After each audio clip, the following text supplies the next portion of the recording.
자, 14-2번 문장을 한번 같이 보시겠습니다. 14-2번입니다. 읽어보실까요? 한 줄 읽어보겠습니다. 초주에 들어가서는 한 차원씩 무명을 끊어내고 한 부분씩 세 가지 덕을 증득하게 되는데 해탈, 반야, 법신이 그것이다. 이랬어요. 여러분, 우리가 법신 속에 있죠? 법신 그 자체죠? 법신이 이렇게 나타난 겁니다. 그죠? 그렇다면 제가 지난번에 마하반야는 우리한테 갖춰져 있습니다. 이라고 말씀드렸다고요?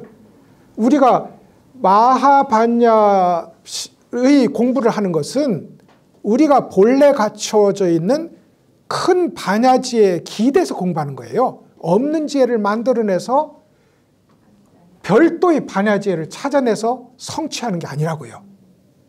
그러면 해탈은요? 해탈은 저를 구속해서 좀 풀어주십시오 라고 말했을 때 해가가 누가 너를 묶었니? 라고 물었단 말입니다. 본래 해탈되어 있는데 스스로 묶었어요. 스스로 묶었어. 그러니까 우리는 본래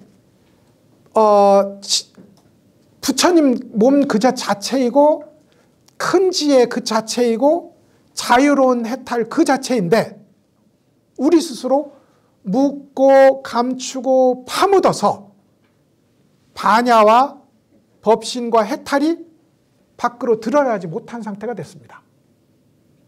그런데 본래 우리가 반야, 법신, 해탈을 갖추지 않았다면 어떻게 깨달음을 통해서 반야, 법신, 해탈을 갖춘 완전한 해탈자, 대열반을 성취한 사람이 될 수 있겠느냐? 갖추었기 때문에 할 수 있다. 이게 대승불교입니다. 대승불교. 이거는 비유하자면 감씨가 있으므로 감나무가 생기고 감나무에 감이 열립니다.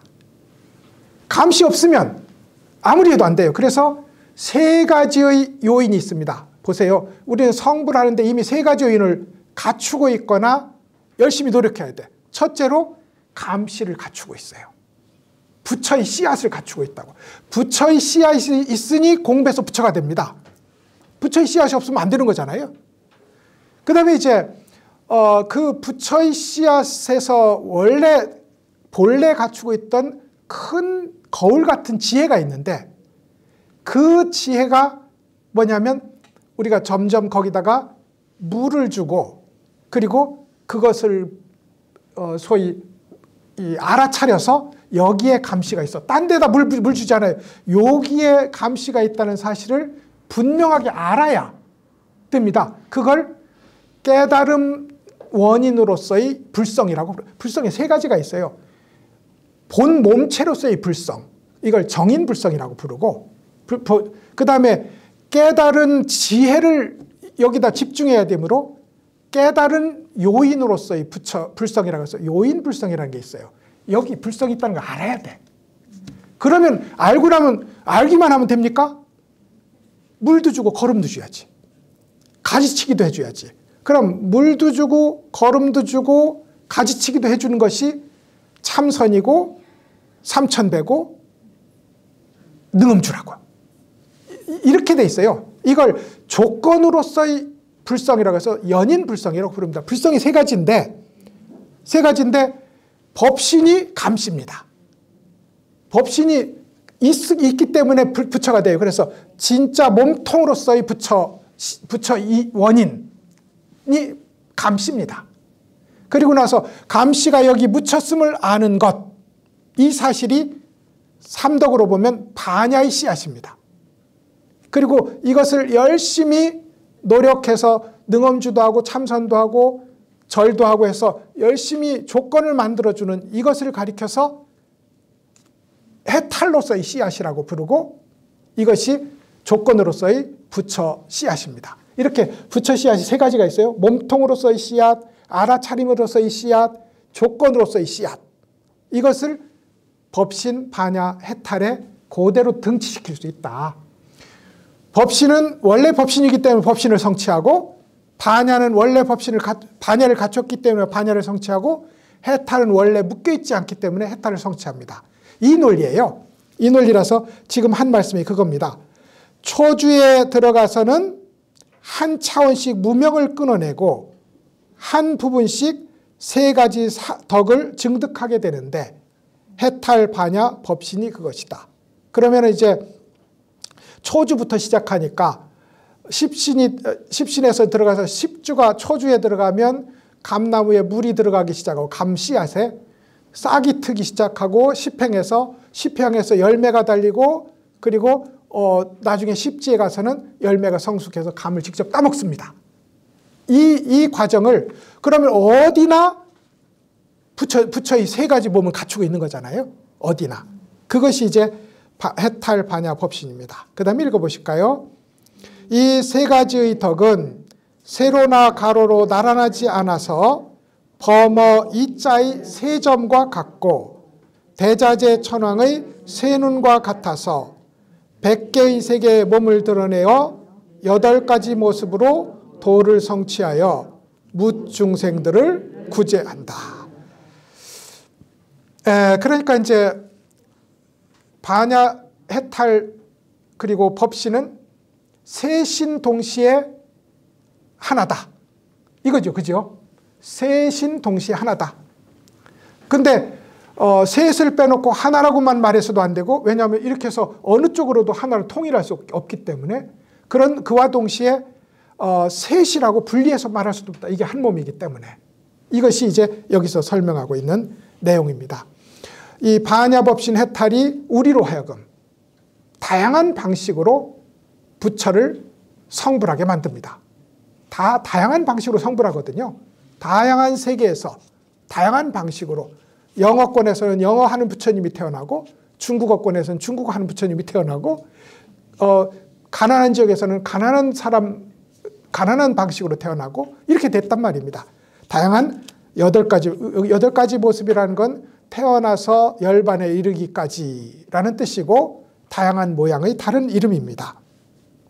그 다음 구절 읽어보시죠. 화엄경에 말하기를 처음 발심할 때 무상정등각을 바로 성취한다고 했고, 일체의 법이 바로 진실한 자성을 아는 일이고 지혜의 부처님 몸을 이미 갖추고 있는 것이라 다른 무엇을 깨닫는 것이 아니다고 했으며, 청정하며 미묘한 법신이 맑고 맑아 모든 것에 상응한다고 했다. 여기까지는 앞에서 읽은 문장하고 동일합니다. 그 다음 문장 읽어볼까요? 해석하자면 초발심이라는 것은 초주의 이름이고, 무상정등각을 바로 성취한다는 것은 8가지 모습을 보여주며 도를 성취한다는 뜻이다. 이것은 부분적으로 깨닫는 결과이다. 이 원교의 진정한 원인을 가지고 묘각을 성취했다고 말한다면 큰 오류라 하겠다. 요 앞에 있는 화엄경에 말하기를 등등의 문장은 여러분 본래 마하지건에 있는 얘기입니다. 그러니까 앞에 있는 문장과 똑같잖아요.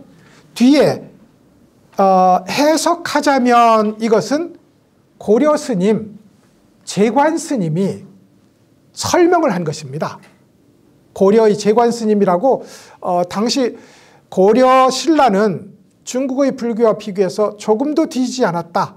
심지어 중국의 동란기에 사라졌던 다양한 불교의 유산들이 고려에는 있었고 중국에는 없는 경우가 많았다. 그 중에 대표적인 것이 천태사교이었어요. 천태의 논의들이 중국에서는 거의 완전하게 소멸되고 고려에 남아 있었어요. 고려에. 그래서 이제 중국에서 고려의 경전을 별도로 다시 수입해 가는데 전문가를 함께 수입해 간 겁니다. 그 수입해 간 전문가가 고려 스님, 재관 스님이었어요.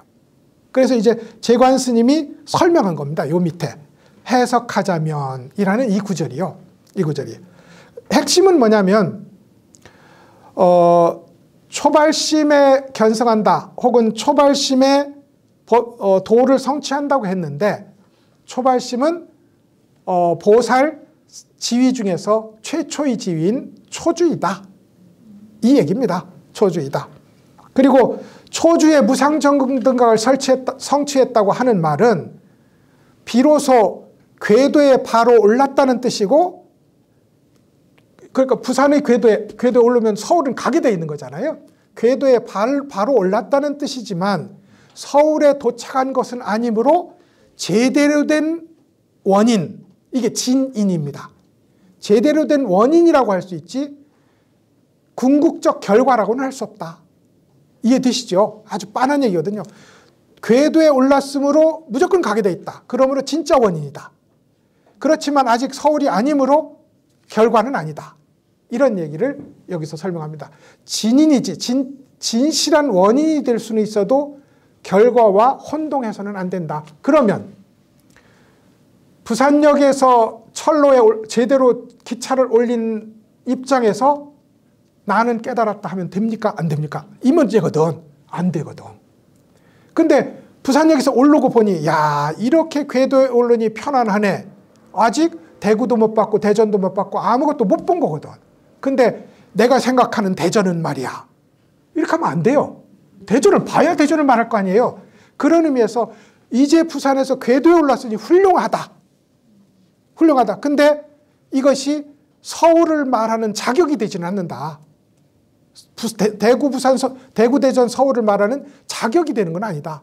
그런 의미에서 이것을 부산의 궤도에 올랐다는 것으로 공부를 완성했다고 이해하지는 말자. 표현이 비록 또 동일하게 그렇지만 그 표현은 궤도 위에 기차 올리는 게 얼마나 어렵다는 뜻을 말한 것이지 완성이 아니라는 뜻이다. 이렇게 읽어내야 된다. 이것이 성철 스님의 주장이 됩니다. 네. 궁금한 게 있는데요. 저희가 최종 목적지가 이제 서울이라고 가정하에요. 그러면 서울에 도달하고 그걸 견성이라고 했다면 그 서울 전체를 구경하는 그 뭔가가 또 있나요? 그러면요? 그러니까 네. 우리가 부처가 혹은 불성이 네. 어떤 모양으로 있어야 전체를 보지 않겠습니까? 그런데 불성을 보지 못하게 하는 것은 나에게서 일어나는 미세한 생각과 거친 생각들이 총화입니다. 그러면 서울을 본다는 얘기는 뭐냐면 내 속에 일어나는 소위 가장 미세한 마지막 생각까지 사라졌다는 뜻이지, 그렇게 눈 뜨고 보면 어디가 서울이겠어요? 온 우주가 서울입니다. 온 우주가, 제가 아까 가시풀이라도 버릴 것 없이 황금이라고 말하지 않습니까? 예. 그래서 서울이 따로 있지 않습니다. 비유하니까 그런 거지, 서울에 도착을 했다는 것은 내 속에 있는 최후의 마지막 미세 무명까지 덜어냈다는 뜻입니다. 그러면 고개를 휙 돌려보니 뭡니까? 청산은 얘처럼 의구한 거죠. 네? 산은 산이고 물은 물인 거죠. 그게 소위 미세한 번뇌가 모두 사라진 뒤의 서울 풍경이다. 서울 풍경이다. 대상으로 보면 일어나는 마음이 생기잖아요. 그렇죠. 근데 일어나는 마음이 생기는데 순간 알아차리는 걸 알아차리잖아요. 근데 그걸 이제 교수님은 이 목으로 돌려놔야 되잖아요. 번뇌망상이 생기면. 그렇죠. 근데 그 망상 이제 뭐 쉽게 말하면 오래 가는 사람이 있고 뭐 이제 조금 뭐 서울 갔던 분들은 빨리 차잖아요. 아 이게 아니라는 거. 아 또 뭐 번뇌망상이 들어오구나 할 때 이 목으로 돌리라는 거잖아요. 네. 그죠? 그러면 계속 그렇게 수행. 그래서 이게 동일한 화두인 것 같아도 여러분, 네네. 화두는 자꾸 공부하면서 점점점 스스로 진화합니다. 화두는요.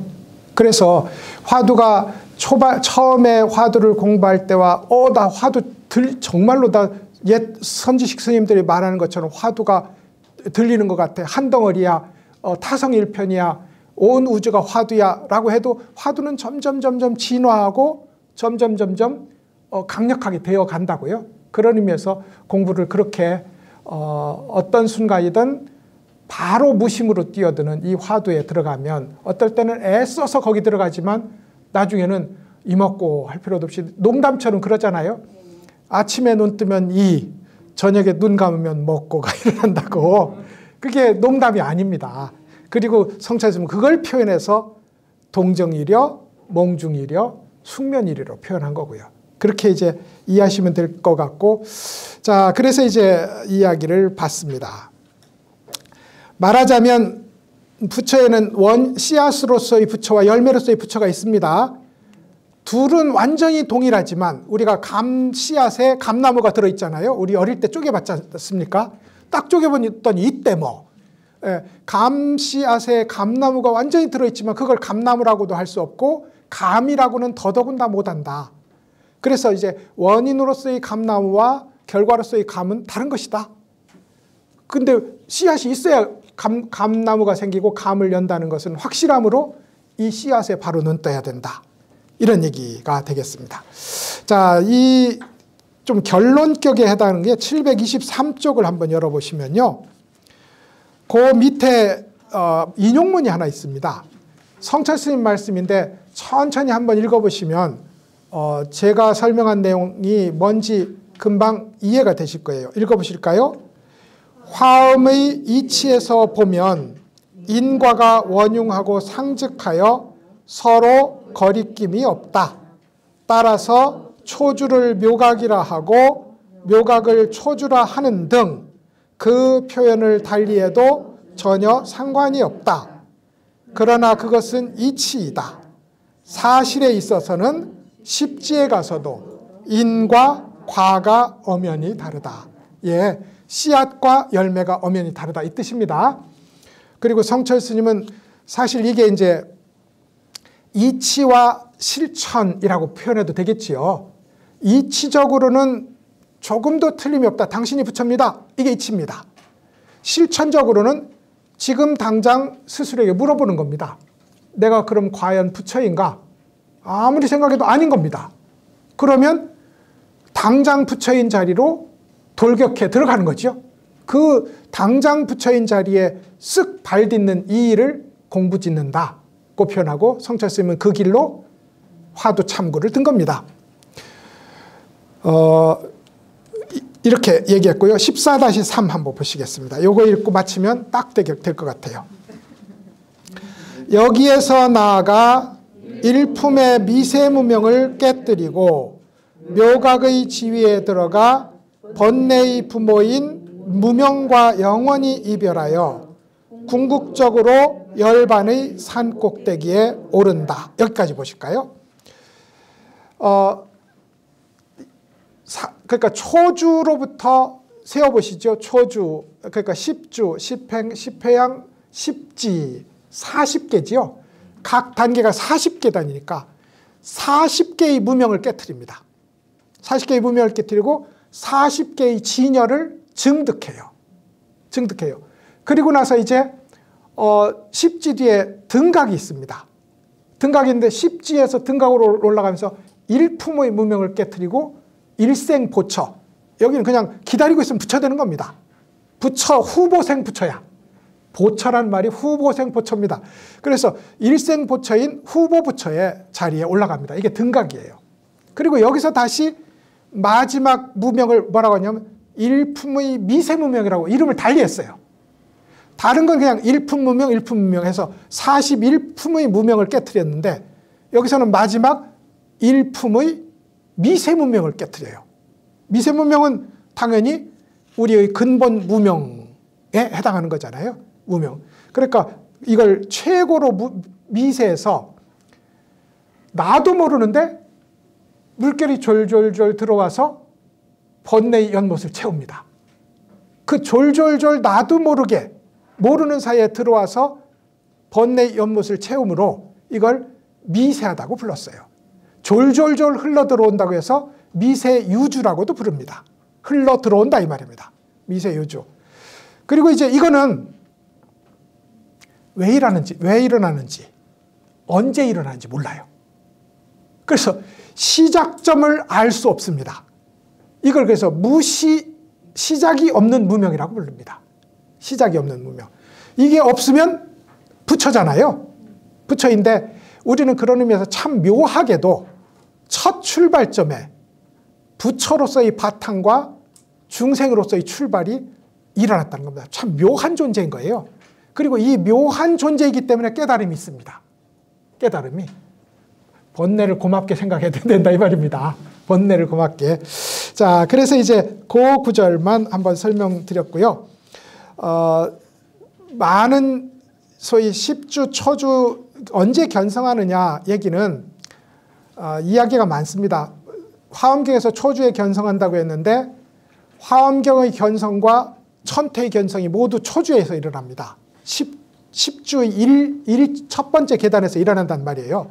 그런데 기신론에서는 제일 마지막 단계인 10지에서 일어난다고 또 주장하기도 합니다.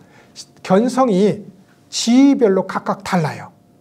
근데 이제 성철 스님은 이 논의는 경전을 가지고 증명하면 여러분, 경전을 가지고 증명하면 천태가 오를 수도 있고 화엄이 오를 수도 있고요. 그 다음에 다른 유식이 오를 수도 있습니다. 근데 이제 성철 스님이 하려고 한 게 뭐냐 이 말입니다. 묘각이라야 견성이라고 할 수 있다. 마지막 궁극의 깨달음이라야 견성이라고 할 수 있다 하는 성철 스님의 주장이 왜 일어났는지를 한번 1분 만에 한번 보겠습니다.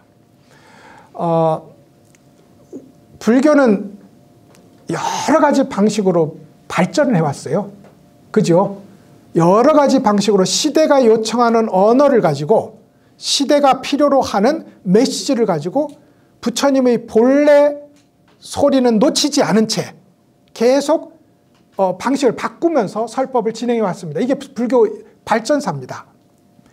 발전사인데 선불교의 시대, 그러니까 말하자면 소위 중국에서 불교가 극성해서 자신만만하던 시대, 그야말로 최고의 자신감으로 넘쳐 있었던 불교의 극성기에는 당신이 부처입니다. 지금 이 자리 이렇게 물 마시고 이렇게 눈 깜빡이는 이 자리에 내놓고 부처가 없습니다 라는 이 한마디 말에 그야말로 자신만만하게 쑥 들어가는 그룹들이 상당히 많이 있었다. 근데 이제 어떤 법도 불법도 아쉽지만 유감이지만 생주이멸의 과정을 거칠 수밖에 없는 겁니다. 오직 하면 말법 시대를 설정하셨겠어요? 부처님이. 그러니까 어떤 불법도 일어났다가 극성했다가 소멸합니다.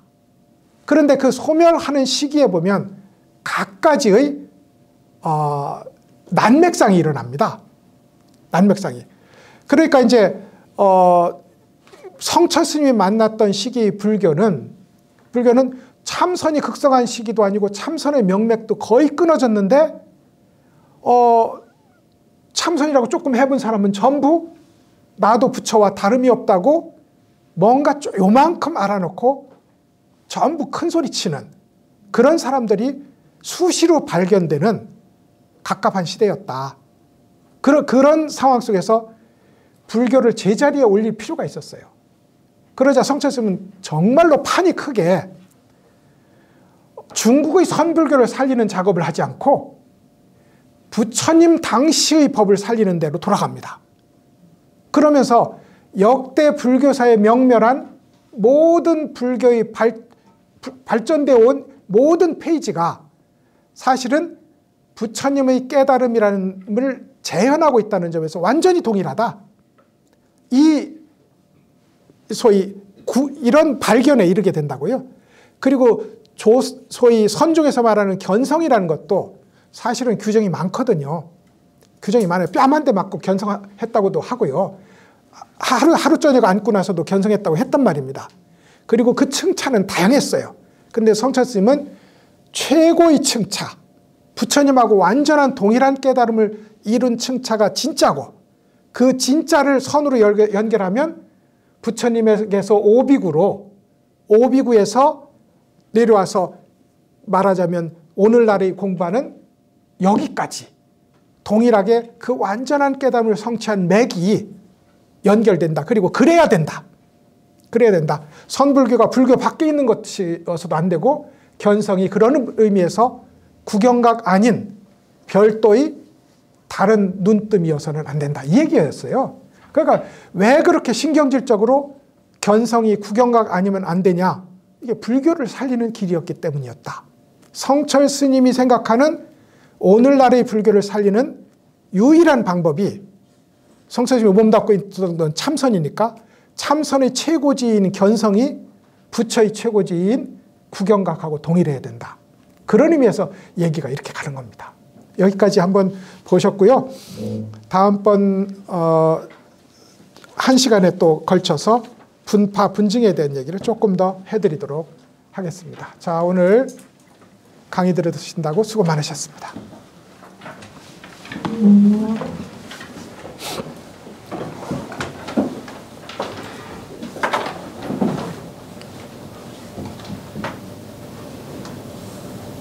교수님께 학장 1배 올리겠습니다. 수고하셨습니다.